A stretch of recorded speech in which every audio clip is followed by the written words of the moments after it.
जय श्री कृष्णा। तो सृष्टि की रचना कैसे हुई थी?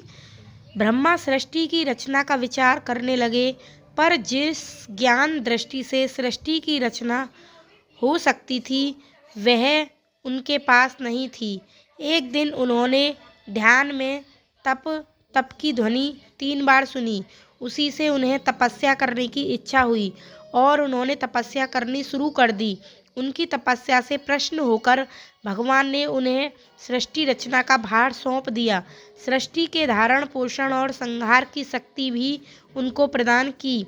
भगवान ने कहा कि इस सृष्टि के आदि में भी केवल मैं ही था और अंत में भी मैं ही रहूँगा। ब्रह्मांड से निकलने पर विराट पुरुष और अपने रहने का स्थान ढूंढने लगा, इसीलिए उसने नल की सृष्टि की। उस नल का नाम नार पड़ा। वह पुरुष नार में हजारों वर्षों तक रहा, तब उसका नाम नारायण पड़ा। नारायण ने योग निद्रा में जागकर एक से अनेक होने की इच्छा की। तब ब्रह्मा जी ने समस्त ब्रह्मांड को 3 भागों में विभक्त कर दिया। आदि देव, आदिभूत और आदि यज्ञ। विराट पुरुष को आकाश से इंद्रिय बल, मनोबल व शरीर बल मिला। उन सब में इन सब का राजा प्राण उत्पन्न हुआ। इससे ऋषेंद्रियां प्रकट हुई।